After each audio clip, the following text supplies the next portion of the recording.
corruption, it's perversion masquerading under the guise of renewal. Today they've degenerated into a social club for bored millionaires and celebrities who use its meetings as an excuse to indulge their jaded sexual appetites. Mom, do you really want to go and live in that hotel for the winter? Sure I do. It'll be lots of fun. What have you done to it? What have you done to its eyes? He has his father's eyes.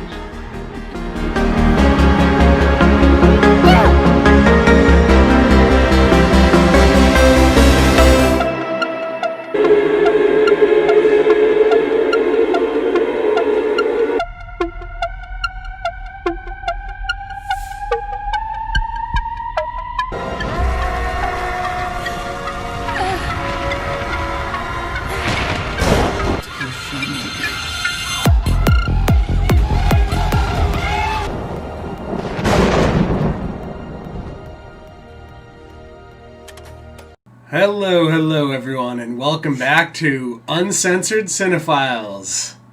We're back. Hi. No explanation as to why we were gone. None. Has nothing to do with our smallest child.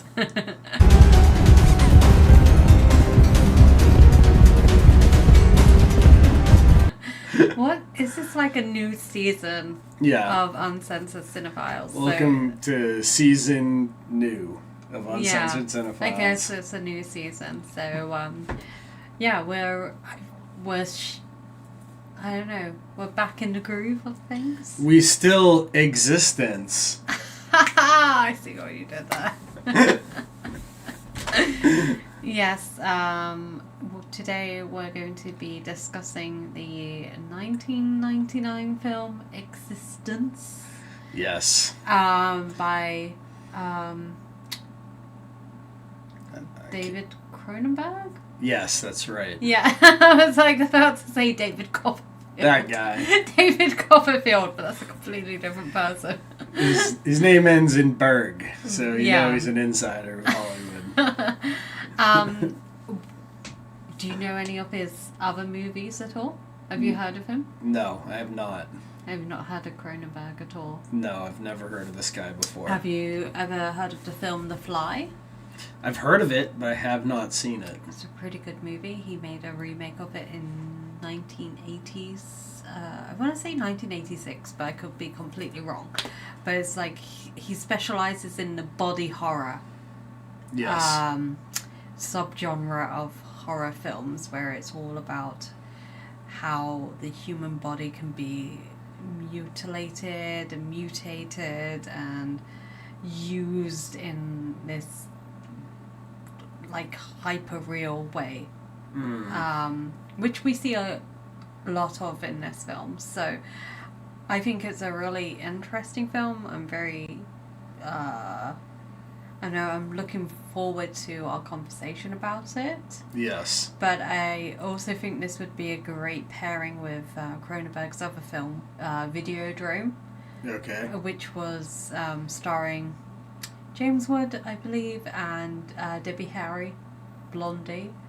And it's really interesting. It's kind of like a sort of reaction to VHS tapes and how that became the VHS tape was being integrated into like biology and stuff. It's a really weird film. It's very hard to explain, so I've done a terrible job of explaining it, but I think you like this film, right? Yeah. So I think we should definitely review Videodrome at some point because it's really interesting, especially in the way it's kind of, I know, kind of gives me They Live vibes in a way. So, yeah.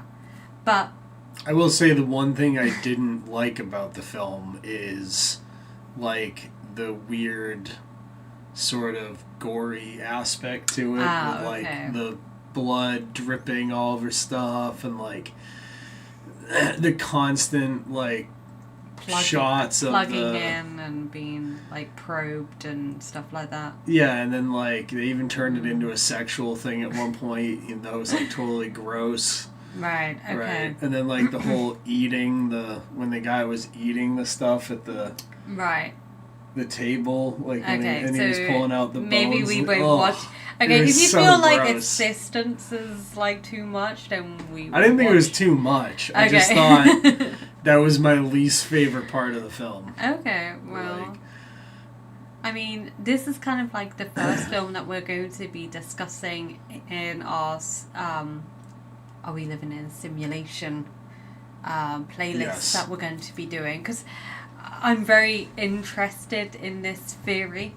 I've done full breakdowns on this in the past, like 3+ hour long breakdowns where I go through, are we in a simulation or not? Okay. And my take on the whole thing is, yes, we are in a simulation, and the Bible says that. Like, the Bible says our reality, this world, is a fallen one, and there's a greater reality that exists beyond this one. Right? So I think that aligns with sort of my Christian beliefs and what we see around us in the Matrix that we exist in. Right? I think that's very interesting that you bring up the Bible, because there's a lot of weird aspects of the Bible that do kind of point to the simulation theory. Because I was thinking about this earlier, because I was listening to a video about the angels and how they're described.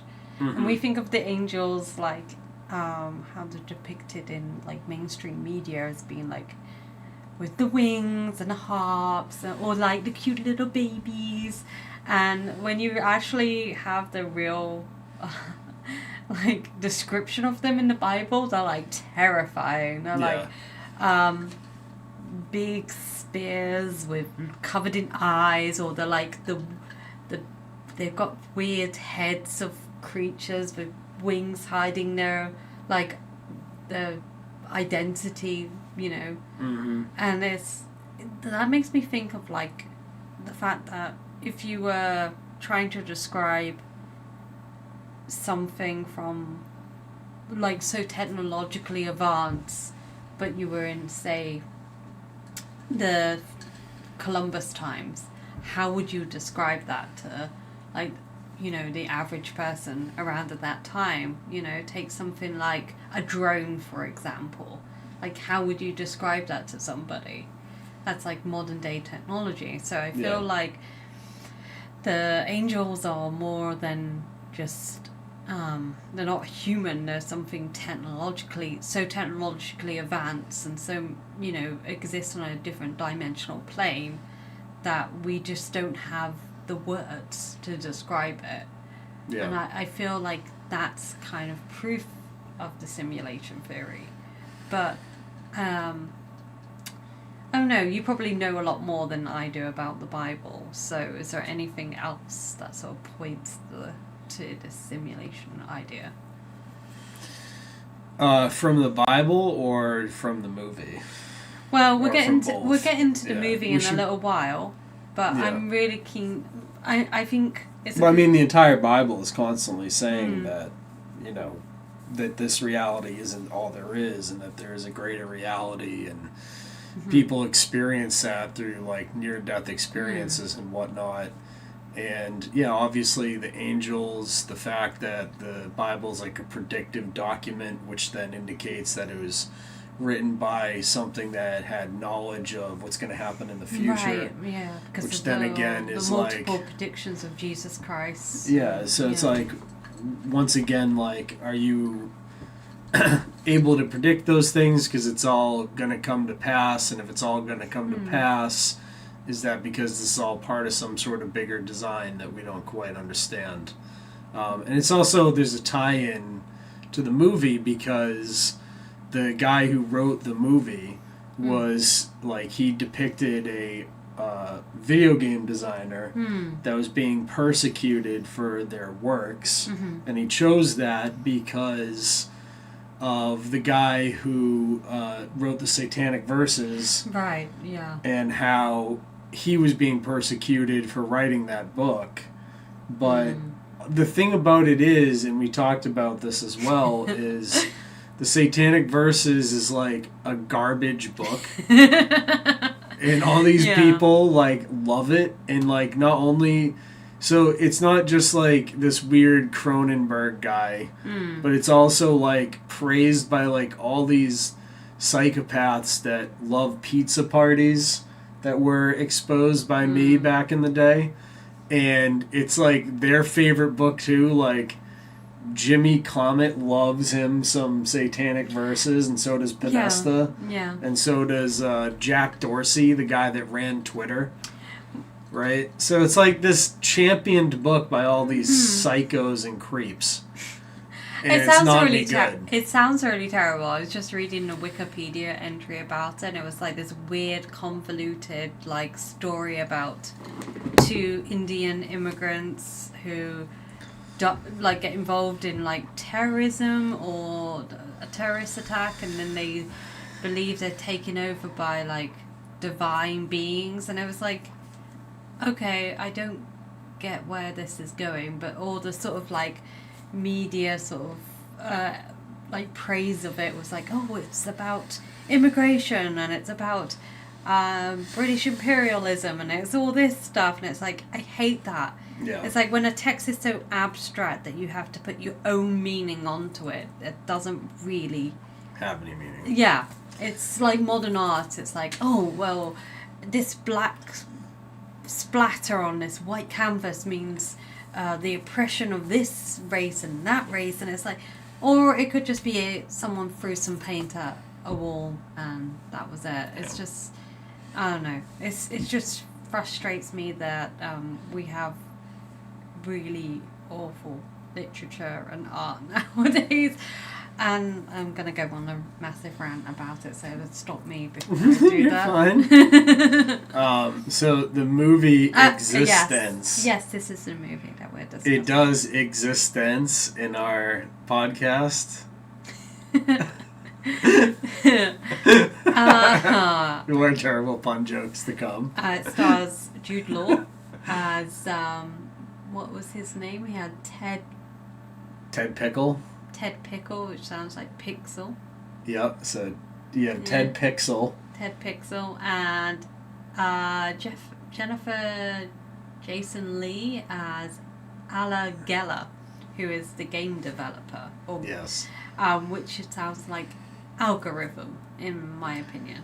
Yes. So Pixel and algorithm. Yeah, very imaginative names there. Basically, we begin with this big event happening in this disused church. We see Christopher Eccleston introduce Ala Geller. Did you recognise Christopher Eccleston from Doctor Who? Yes. You didn't. He was the Doctor. Yeah, I did. Now that you said it, yes. Yeah. Yes, he was the first Doctor. That's true. Well, he was technically in the movie. speaking, the 9th Doctor, but okay. What? There's been like 8 previous Doctors before the show was. And we're not getting into this. Sorry, Doctor Who nerd. Yeah. But I thought that was the first Doctor, so my mind's yeah. Anyway, he is introducing this brand new game console and new game that's been designed by Ala Geller or Ella Geller. Ella. It's really weird, her name. Ella, no. You can't sing. And she is a very eccentric type of person. Yes. Yeah. And it's what I found was she comes in rocking the ski boot. Yes. Must be noted. She has a ski boot. Which got me excited because I was like, "Oh, there's skiing in this movie." There's no skiing in this movie. It's I know. They actually said that skiing has like pretty much died out as like skiing has died out in this future world. Boo! Yeah. We hate this future reality. But that's really interesting, like activities that people would find very fun. and exciting, like in reality, have now been suppressed and replaced by gaming. Gaming, so epic. Yeah, man. Yeah. Everyone just goes into simulations. Everyone goes into the metaverse. So she has this weird new game called Existenz. Yeah. Which is something she's very excited about. She's wants to get people involved and demoing it. And Jude Law is there. Yeah. Can I just ask you what you thought about his accent? Because I think he's trying to put on an American accent, but he's British, and like at times he gets slipping. I'm feeling a little disconnected from my real life. Kind of losing touch with the texture of it, you know what I mean? I mean, I actually think there's an element of psychosis involved here. Yes! I found it very distracting. Yeah, I don't understand why his character needed to have an American accent in the first place. They could have just made him like a British exchange student. I thought he like did really well in the movie though. Like his acting was good. Yeah, I mean, he's also really young. That was the other thing that caught me off guard because he's a lot older looking now. Well, yeah, he's a lot older now. That's why he's older looking. Yeah. Not all of us age like me, timeless, gems. Yeah, he's a security guard. Is that what he's doing? He's like an intern or something. Yes. But he's doing security for this event, and he doesn't do a very good job, really, because just as the game's about to be demoed, this terrorist. The terrorists are what, the realist? Is that what yes. they're called? Which isn't really explained in the movie, and that's kind of frustrating to me. But basically, I guess they're against virtual reality. Yes, they're against the non-real world. So they hate anyone that's advancing the simulation. But it's never really explained. Dead to our tele-research!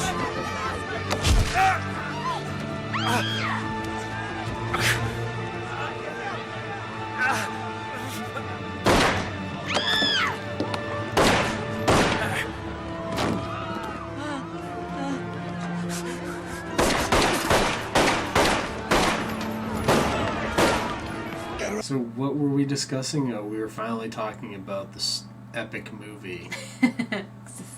Existence. And then the baby woke up, which interrupted the stream, which is why there's a break in the stream there that I edited out.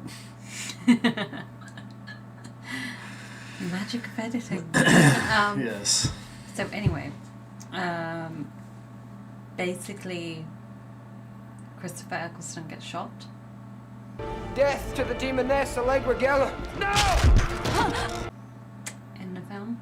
Mm-hmm. And which is interesting because I guess a terrorist, the realist person, he shouts just before he shoots out at Ella, death to her, and calls her a demoness. Yeah, the demoness. Which I thought was really interesting because obviously that's tying into the Bible. Yep. And Christianity and religion. And she gets shot, takes a bullet, just to the shoulder though, it's not like major. But just before Christopher Eccleston dies, he tells Jude Law's character, Ted Pickle, Ted Pickle. Your favorite thing, pickles. He tells Ted Pickle. Ted Pickles. That he has to take Geller and put her into like witness protection. Basically, he has to look after her because who knows who's after her. Out of here, save her. There might be more of them. Go on. Is it the gaming company that want to get rid of her? Is it this realist terrorist group? Or is it someone else completely? And they go on the run. It already kind of has like a game feel to it because like she's making choices that don't make any sense, and they go on the run. And it's really interesting in the car, and she's talking about her new game, and the backdrop looks really fake, like a typical movie backdrop, and it's really distracting. And I think it's obviously done on purpose because it looks so fake that you're like instantly thinking like, this doesn't feel like it's reality. And the game console is really weird, isn't it? It's like a creature. Yeah, it's like alive. Yeah, it's really weird. And it's plugged into their spine. Yeah. Which I didn't like at all. Yeah. And it's like breathing on its own. It looks like an umbilical cord. Yeah, and then the one dude doesn't have the implant port. Ted Pickle. So they have to like go to a gas station. Oh well, the reason they need to go into the game is because basically it's the only version that's available, and it needs 2 people to play it. But Ted doesn't have it. So they do have to go to a gas station, which is conveniently called Country Gas Station. And the motel is called Motel. It's very much just like a very basic game world where things are killed, you know. And they happen to bump into everybody's favourite guy, Willem Dafoe. Yep.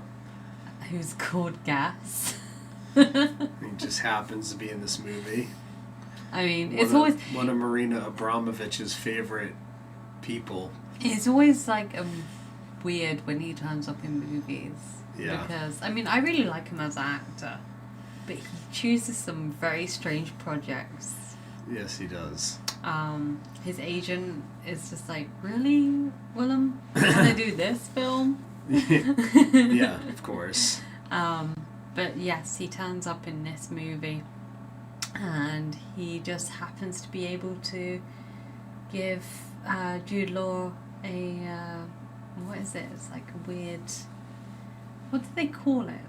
It's a port. A port, so he can like get that. he can get plugged into the weird console, plugged into the Matrix, you know. But there's this whole like surgery that takes place, and it's really weird because Jude Law like doesn't have one, even though they're very common, because he's worried about like getting infected, and he's worried about being penetrated. Right. So he says over and over again in a very sexual manner. Right, and it's really interesting because he's supposed to be wanted to be a game developer. Yeah. Right, that's what he says his ambition is. But he doesn't have the means to actually go into a world and develop a game. He's never even played a game. Yeah, which is crazy. So right. Imagine if you were wanting to be a board game developer and you never played Monopoly. Like, that'd be really weird. Never played Snakes How do you even know Ladders? you want to be a board game developer if you've never played any board games? It's weird. Yeah. So. But he does get one. He does get a port. Yeah, and they just give it to him like willy-nilly, like right there in a gas station. It's not very hygienic. There's like no way that the dude would just get over his fear that easily in a gas station. Like, there's just no way. Like, the plot line doesn't make any sense at all. So once again, it's more of like the whole movie kind of has like a video game-esque kind of feel to it. Like you're in a simulation, but you could argue that about our world some days. Right. That our world's like... You just have like weird objectives that you need to do. Yeah. Like, I have to go like, to... oh, you're running late to work, but then all of a sudden NPC car from nowhere pulls out in front of you going very slow. Yeah. And it's like... yeah. Is this real, or is this just something out of the Matrix? Yeah, it's really weird. And the game that they go into, how do you describe it? Like, the transition into the game world was so well done, in my opinion. So they end up going to this ski village Yeah. Which is actually a workshop where Geller meets up with, I guess, people she knows. They're like Russians, are they? They're kind of.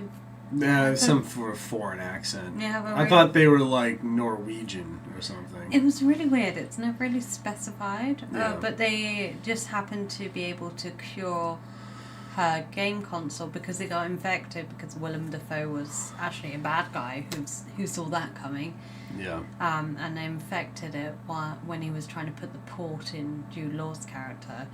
But it gets fixed and they can go into the game, and it's a really good transition into the game world where you have these spiral stairs that are in the ski chalet, and you see someone walking down, and at first you're like, wait, what? I thought these two characters were alone. Yeah. And it turns out they're actually moving from their world into the game world, and it's blending the two worlds together, and you're seeing characters from the game world existence emerging into their reality, and they find themselves in a video game shop.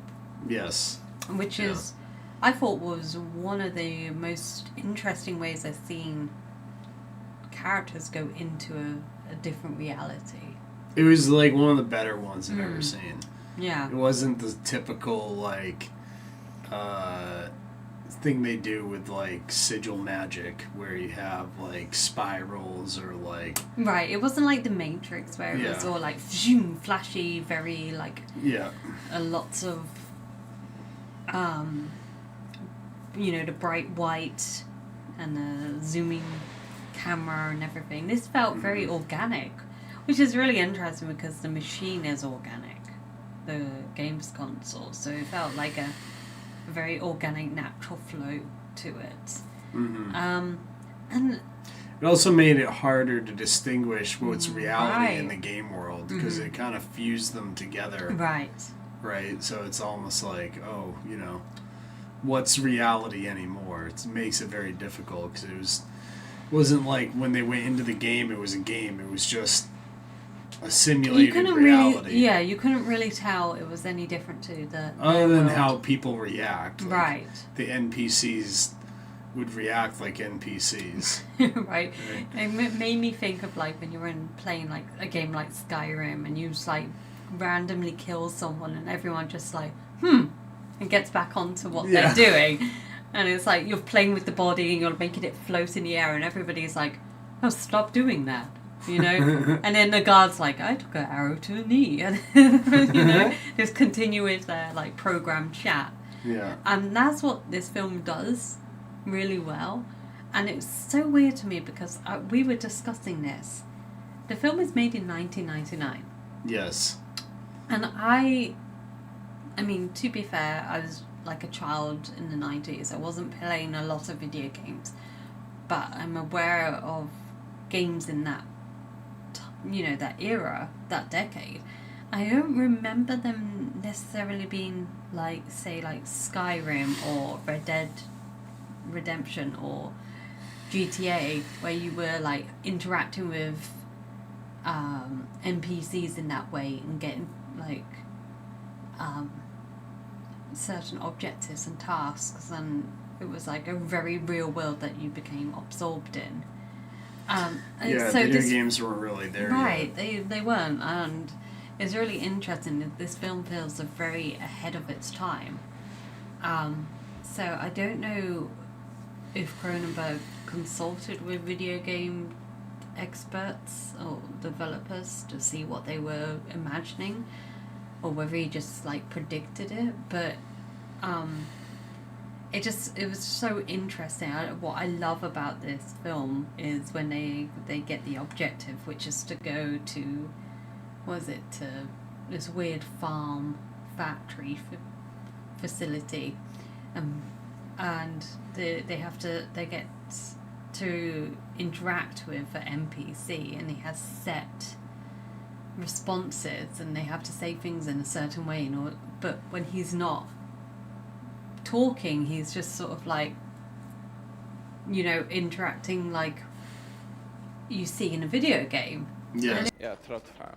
trout farm, you know, raising baby trout from eggs and releasing them in reefers. Entire place used to be trout farm. From outside, you would never guess it's now factory for making game pots. Seems like most everything used to be something else, yes?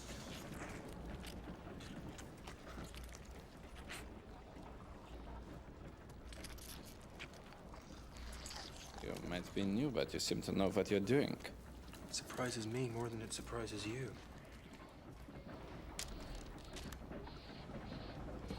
You might be new, but you seem to know what you're doing. It was really weird to me because I've never seen it necessarily being captured in a film like that before. Apart from like Jumanji, you know? Yeah, no, they did a really good job in this film, especially being at 99. It's also weird that it came out in 99, which is the year of The Matrix and 13th Floor. A lot of simulation, like a lot of movies. And like, was anyone even thinking about that at that time? Like, why all of a sudden in 99 were they like making movies about us being in a simulation when no one really knew what that was? Was it like some breakthrough happened in science or something that led people to be like, oh yeah, we're in a simulation all of a sudden? The only person that I know prior to like 2003, which is, I've forgotten the scientist's name, that sort of said, oh, there's like a high probability we're living in a simulation. But before that would be Philip K. Dick, the author of Do Androids Dream of Electric Sheep and Man in the High Castle. And his stuff is really interesting. I feel like we should do a whole separate video about it. But basically in the mid-70s, I think he had a sort of like weird incident where he was visited by somebody who kind of like told him things that they shouldn't have known, and he wasn't sure whether it really happened or. But basically, he sort of became like a big proprietor of the simulation theory. Okay. But prior to him, I don't know anyone else in the mainstream that was discussing this. Like, and I don't know. Like now, it's a very in thing that everybody's discussing. It has become more popular the last couple of years. It's oddly one of the like conspiracies you're still allowed to talk about on YouTube. Right. Like YouTube doesn't mind you talking about the simulation theory. Right. Because it's for whatever reason. Yeah. Maybe because it's true. Maybe because the scientists are like, yeah, it is probably true. Because it's a 50%. There's like at least a 50% chance it's true according to mainstream science. Yeah. So it's like one of those ones where it's like, yeah, it's a crazy idea that we are just in a simulation, but it is kind of backed up by like a lot of things that you see in the real world. Like we get signs of it being a simulation all the time in our real lives. You and I both have had those experiences. Yeah. Deja vu. Like I've experienced that. When we met, we experienced that. Like very, very strong deja vu sometimes, which is kind of like strange. But there's also like when you look into even like the structure of the universe itself, it breaks down into like little quantum bits at the smallest level. And the scientists are like, yeah, when you're not observing them, they don't exist. But when you look for them, they exist. So it's like the entire thing, everything that we see is made up of things that exist only when you're looking for them. Yeah. It's like, okay. It's kind of strange, and it's all like a result of electric. So like it's an electric universe and all these things. So there's just like a ton of signs that this like entire universe and everything that we see as the physical universe is just a simulation. And that like, you know, I don't know what happens or how to get out of it other than you pass away and go to heaven, I guess. But it doesn't seem like there's any other way out of it. But it does seem like the elite are aware of it, and they seem to constantly try to like find new ways to destroy this reality, to have it collapse in on itself so that they can break free from this prison that we're in, this world, this beautiful like universe that we've been gifted and like allowed to exist in, and like, you know, for whatever reason, you know, they want to like tear it all down and destroy it. Well, it's interesting because there's obviously the Mandela effect.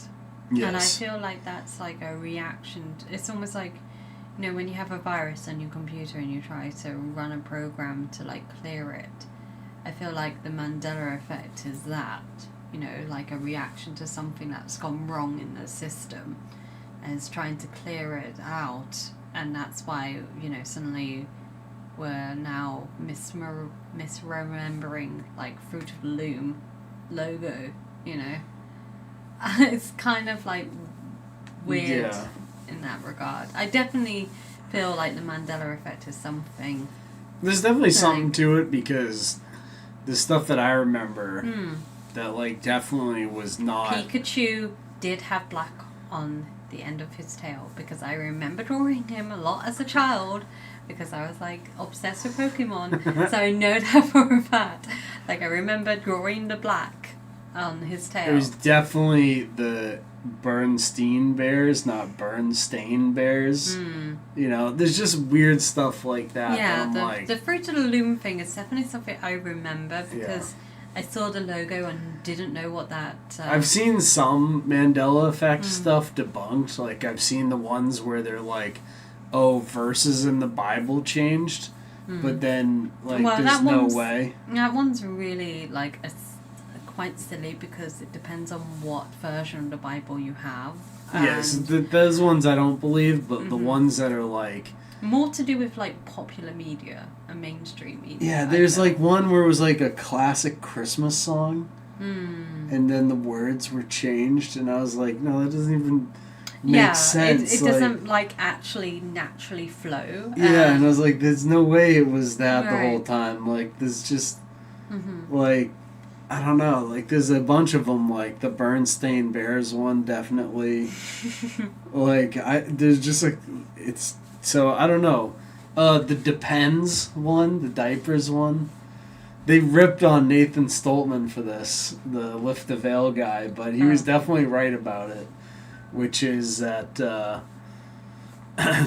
like Depends diapers definitely used to be called Depends, and now they're just called Depend. Right, which makes no sense. Yeah. No. So it's kind of like Febreze. I remember it was like spelled a different way because of the advert, and I was like, oh. And then they told the spelling's completely wrong. It's like Kit Kat. I remember there being a hyphen and stuff like that. Yeah. It's definitely like doesn't feel like we're in the same reality as we were like 20 years ago. Yeah, I mean, look where we are today. Like, we have Donald Trump as president. Elon Musk is taking drugs and running around with chainsaws and, like, running the country. Something seriously went awry. He's doing like, funny salutes. Yeah, he's hailing his heart to everyone. Like, shit went wrong a while ago. Before that, we had 4 years of a guy that had so much dementia he didn't even know like where he was. Like, what is going on? We've entered a dementia of clown world that should never have been allowed to happen. That's why things are going off the rye. Like, we somehow ended up on the wrong timeline. I definitely feel like there's something that's not right. I don't know what it is. You know, you just feel like maybe it's social media, maybe that's what's, like, something happened, like, that changed it. Like, we were on the right track, something happened, we weren't supposed to do it, like, whether it's the collider and the, you know, or whether it was, like, the World Trade Center attacks, or whatever it was. Something definitely happened, and now we didn't react to it in the right way or something, you know? Yeah. So I feel like it was 9/11. I feel like 9/11 changed things, and we've just been on like a spiral downhill since then. Like everything was going good until then, and then not great. I mean, it wasn't going perfect. Yeah, but it wasn't going great for everybody. It was going a lot better than it is going now. Right?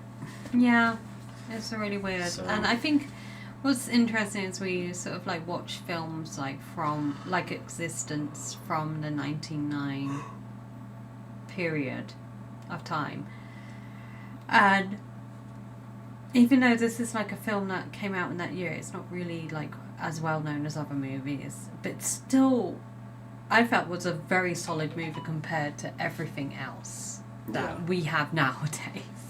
Can you believe it's 26 years old? That's that insane. Movie? That makes me feel really old. I'm sorry. I don't know. So when we were in like the Children texted me. 2000s, yeah, and we were watching films from the 70s, that's how old Existenz is now. It's like a 1970s. I don't want to think about that. That's really crazy. That's like blowing my mind. So it's like a 1970s film, basically. Yeah. To like Zoomers. So anyway, back to the movie. So we went on a huge, like, I don't know, side quest, side objective where we were discussing stuff, which was quite interesting. But the movie, they end up going to this weird. Before actually we go to that point where they end up in a weird factory where they're like looking like harvesting parts for the games consoles. It's really interesting that they take on their characters' personalities. And so suddenly like Jude Law's character is becoming a bit more assertive, is becoming a bit more aggressive, there's a bit of like more sexual chemistry between the two of them. Yeah. They start making out, and it's like, just go with it. It's your character's urges. Let them take over, and it's like, really, like, you're not gonna do what the guy told you to do. You're just gonna start like messing around with each other. Like, okay, I guess you gotta add a little bit of sex in order to make the movie sell to like the teenage dean in the audience. Yeah. If I was in there, I would have done the same to you, B. But seriously, it kind of... It wouldn't have taken me halfway through the movie to start with the sexual advances on you. That would have happened like that, so... Jude Law was like way behind the 8 ball on that one. But, yeah, they... It gets a little bit more sexual. They're starting to have, like, you know, the characters kind of take over their decision-making. Right. And they keep going back and forth from what you're supposed to think is the real world into another layer of video games. Right. So it's very Inception-like in that way, where there's all these different layers of gaming, right? And then even in the game that they're playing, they go into a game within that game. Because there's like little game things that they plug into their back. Yeah, it's like a mini one, like almost like a portable Discman or something, you know? So they just keep descending further into like the simulation. Very trippy. And it's really interesting because it's like how much of what they're doing is free will and how much is like predestination, like what's being predetermined for them. And like, you know, he can't fight certain urges to do something, which is the best scene for that is when it takes place in a Chinese restaurant where they have to order this weird dish and he starts eating it, and it's like this weird lizard creature which had appeared earlier in the film, a two-headed lizard. And he starts making the gun from the start of the movie, the very start of the movie, which is this bio gun, and he can't seem to stop making it and like eating parts of it and sticking it all together and then pulling his teeth out.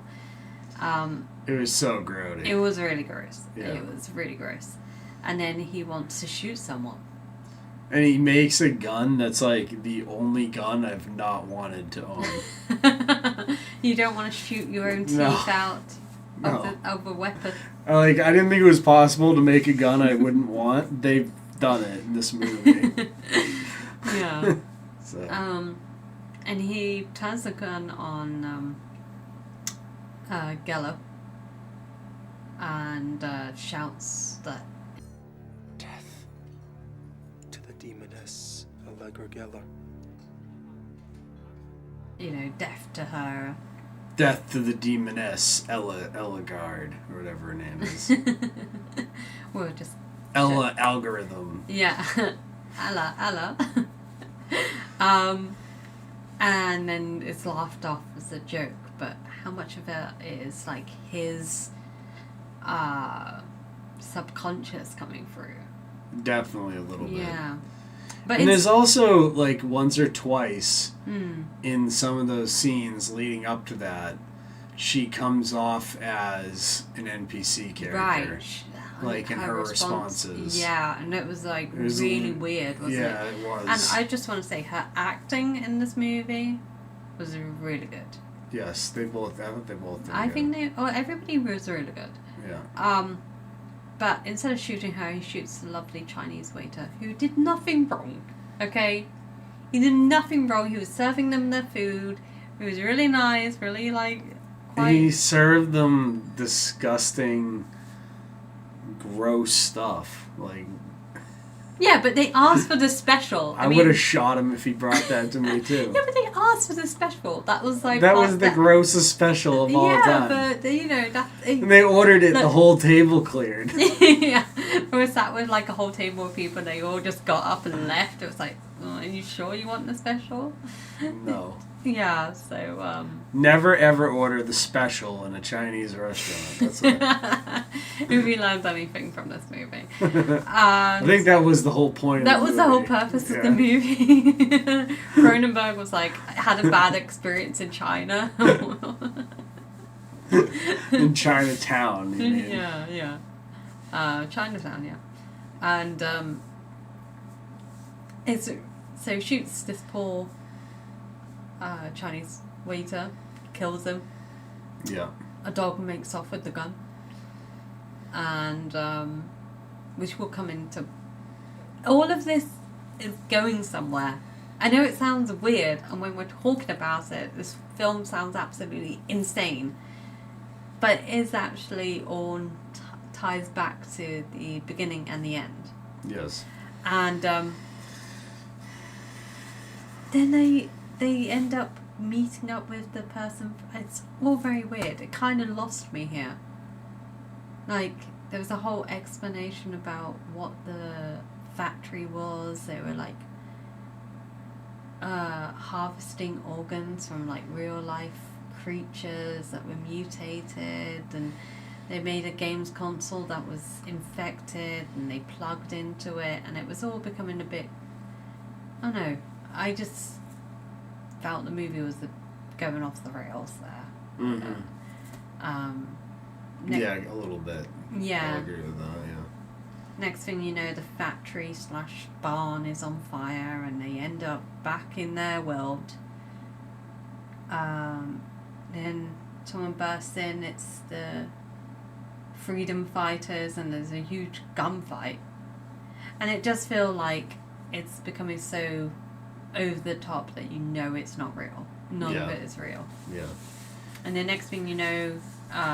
there's also like the typical gunfights Yeah. in the background of like a video game going on. Yeah. You know they're never gonna like come towards you somehow, Yeah. right? If what's that, the Halo, or something, you know. Yeah. Felt very like you say, like a very typical video game. And then the next thing you know, everyone's double crossing everyone. Yeah. Jude Law is actually not who he says he is. What a surprise.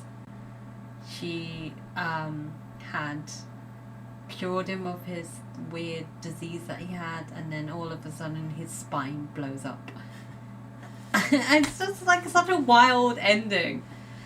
Yeah, she had implanted the device in his spine, though, because she knew he was going to double-cross her. Right. Right. Yeah.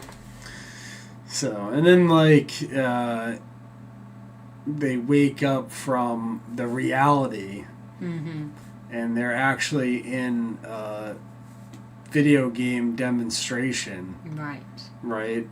And you're supposed to, I believe, think that that's the real reality when they wake up. But yeah, and it does, to be fair, the wearing like a virtual headset looks very much like what we have nowadays. Yes. And they're all dressed in clothes that are much more normal. Yeah, and they're using tablets like iPads. Yeah. Which is interesting, because obviously the iPad wasn't out in the late 90s.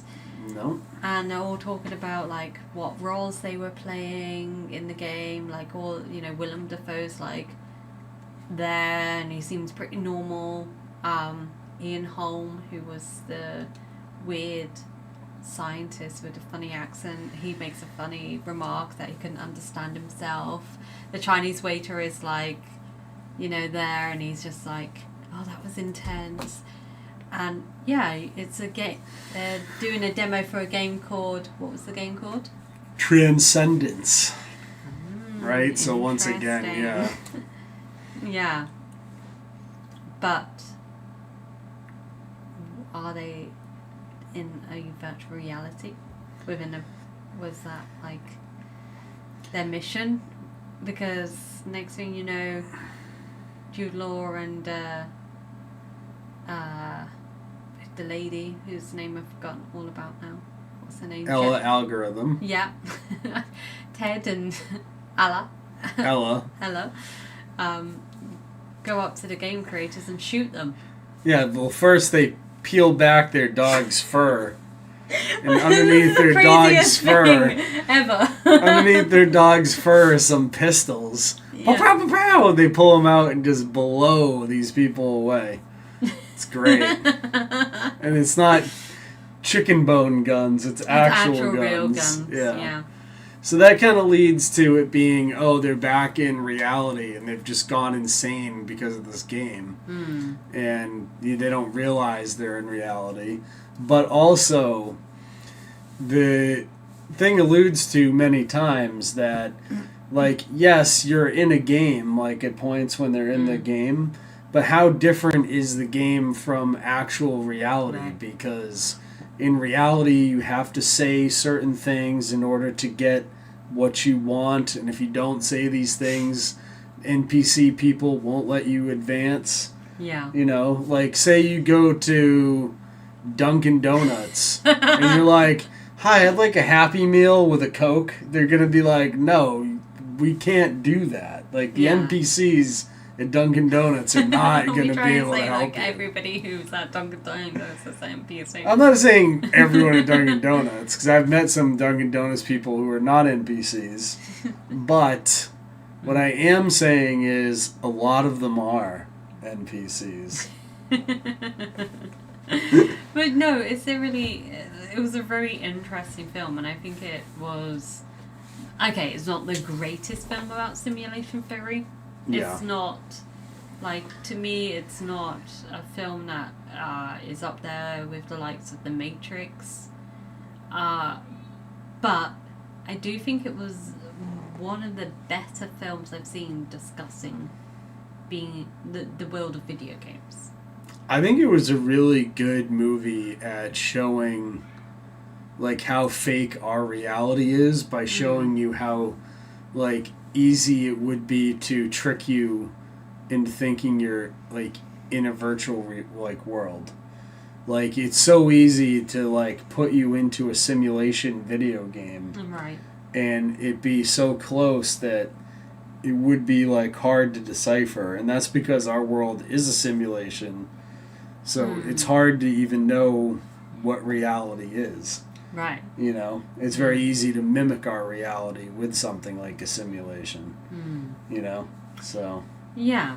And I thought that was quite well done. Because, like, at the end of the movie, you don't even know if they're in the real world or are they in a simulation still. I think it was really... And that's kind of like what the Matrix did to people, is make them question, like, are we in a real world or are we in a simulation? There's some really interesting little things that like we picked up on.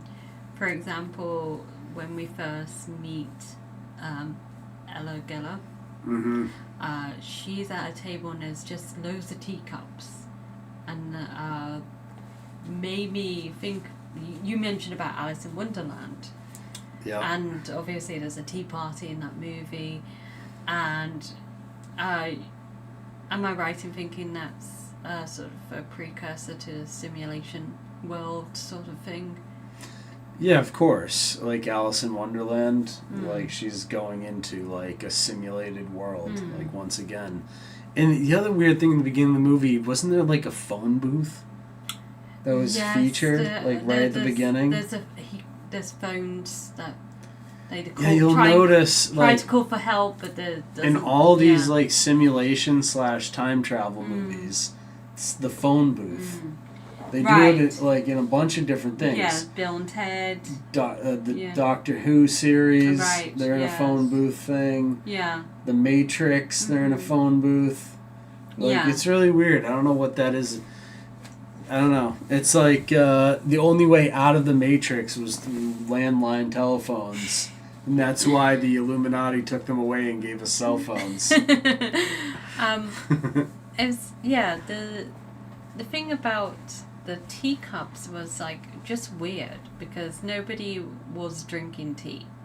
Like when you cut to all the audience watching the demonstration, and like now that we sort of know that they're NPCs, like how they react was very much like they were suddenly clapping and then they were stopping. Yeah. And why were there teacups there if it wasn't sort of a reference to Alice in Wonderland? And of course, in the Matrix, you have the whole follow the white rabbit, like down into, you know. There's all types of references to Alice in Wonderland and the Matrix.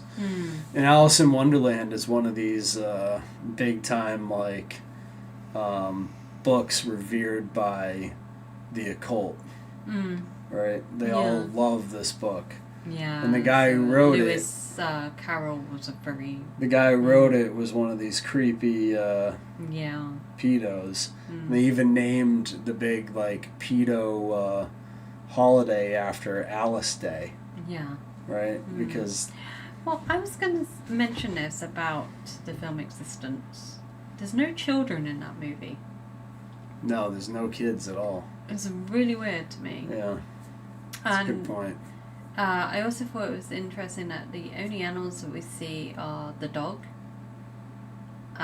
which is quite interesting. It's like man's best friend.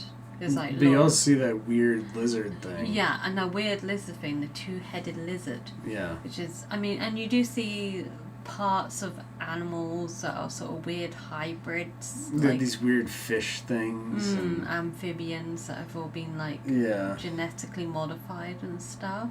Very odd. Very gross, too. Yeah, the movie just like people didn't... It just wasn't reality at all. It was so weird. And you could tell there were just these little signs that were like, you know, something's not right here. Everything had a very run-down feel to it. It didn't feel like well maintained. And I wonder if that's like a reflection of our times, like everything is sort of like falling apart, you know, and not lasting. And, you know, you have these great cathedrals of like the medieval times, and now like modern architecture is just crumbling. It's just like, I don't know, that's something that you feel was, I guess, intentional in the movie. Yeah, I do kind of feel that now that you say it. Yeah, absolutely. So overall, I think Existenz is a very interesting movie. It does definitely fall into our simulation theory category. Yes. I think we're going to do a little run of simulation theory. Right. Movies, I just I think it would be really interesting to explore different movies. So definitely think The Matrix is one that we're going to get to. It's probably going to be... we can talk about that one for ages. You're probably going to make me watch the awful 4th Matrix movie. It's a doozy. I fell asleep. Yeah. It was so good. I fell asleep watching that movie. I don't blame you. The 4th Matrix movie is horrific. It's horrible. Yeah. Yeah. I really don't want to watch it again. You didn't watch it the first time. I did. Look, I pretty much... You can't claim to have watched it when you didn't make it through the entire 2.5 hours of pain that I suffered through. Twice. I've seen it twice. So, is there anything else you want... Oh God, I can't believe we got to watch that movie. Is there anything else you want to sort of discuss about Existence? No, I thought it was quite a good movie. If I had to give it stars out of 10, I would give it like 7 out of 10. Yeah. I thought it was that like good. I mean, it was... I didn't like the gory parts of the film, but I thought the film itself was really interesting and really like tapped into that like, oh, are they? Because it just makes you like question the reality of the people that are in the film, but then it like draws this nice parallel between the fact that their world is fake in the movie, but so is our world in real life. Right. And like, it's almost like there is like this destined fate thing that we're all kind of like marching towards without realizing it or being able to change it. Even though like we don't have to say certain things, we end up having to do and say those things anyways. And like time just continues to march forward regardless of us resisting it or not. I think, you know? Yeah, that's very interesting. I feel like the whole way the movie approaches like NPCs and objectives drew some really interesting parallels to what I've experienced personally in our reality. Probably one of the most weirdest experiences I had was when we went to Boston Museum of Modern Art. I happened to observe someone and they were acting so weirdly out of character, like just staring off into blank space when they were sat on a bench, like and then suddenly, like the moment I started thinking like, oh, that person's acting odd, it was like they got up and started walking around like normal. Like, did I just imagine them, like did I put into effect what they were doing just by thinking it, you know? But you do have that, I mean, you sort of like driving down the road and you're just like observe someone and they just look like... Like the time I was driving to Baton Rouge and I had driven almost all the way across the country. Like, you're talking like hours, hundreds of miles. And I was like, you know what's weird? I haven't seen like any of those random people like either walking down the side of the road or like, you know, you always like see people people that shouldn't be on the highway because they're not in a car. You always end up seeing like some idiot walking around or something. And I thought this to myself and I was like, that's weird. And then I hadn't seen anyone like that. And then the next thing I know, there was a guy sitting on the like thing in between, you know, the Jersey barrier, just like sitting on that, like staring into the cars on the oncoming traffic. And I'm like, okay, well, I guess there's my guy. The Matrix like put one in the like, you know, it was like processing the Matrix for me, but it forgot to include like one or two like people, you know. Well, we had this thing happen to us before as well in Vermont. We were driving back and I happened to notice like all the houses had multiple cars outside of them, but no lights were on. Yeah, all the houses' lights were off, but all the driveways were full of cars. Right? And you think that's like people at home. Middle of winter in Vermont. And then the moment I saw it, I said to you, I literally was like, isn't that odd? And like next few houses, all the lights were on. Yeah, all of a sudden the lights were turned on. It's like the game developer was like, oh shoot, I did forget the how could I forget that? I should have, quickly switched this button or, Control Alt, F or whatever it is for lights. But it's just, it has some very strange, abnormal things that happen in our world that just don't seem to make any sense. If you've had any crazy experiences listening out there, why don't you put them down in the comment section and let us know your crazy, I think I'm in a Matrix simulation stories. I love that. Would be fun. I do find it really interesting when people talk about it. I really like. So. I think it's something that you just can't explain. You just simple things like sometimes you're going to sort of explain a ghost or something because you'd be like, oh, something falling over on its own or the wind or whatever it might be, but weird glitches in the Matrix, you can't quite explain it. So yeah, I really would love to hear people's own experiences. And also, if you've seen Existenz, what were your thoughts about it? Yeah, did you like the film? What did you rate it out of 10? No, probably 6. A 6? Yeah, I feel like it's kind of in a way that Inception did do it better with the whole layering and going into different levels and stuff. This felt very jarring in places. I felt maybe the budget let the film down and the special effects, but obviously it's a film that was made in the 90s, so it's not really as good as today's standards. I did think there wasn't enough explanation about certain things, which was very frustrating, and it just felt a bit sloppy. Could have been done a little, executed a little bit better, but overall it was a very solid movie. Okay. It passed. D yeah.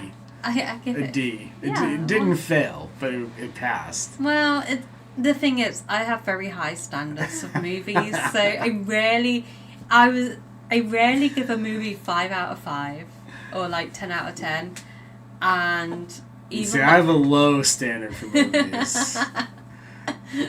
See, I introduced her to classic gems like Euro Trip, and I'm like, that's a 10 out of 10 movie, and she would give it a 7 at best. I wouldn't give it a 7. I'm giving that 4. What? Euro Trip is terrible.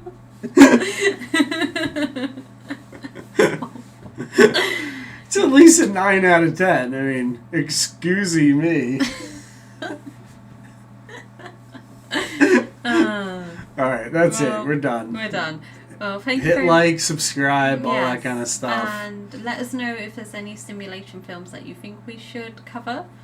And even if it's not about simulation theory, you would like us to, analyze it and discuss it, just let us know. Any films, we're always open to suggestions.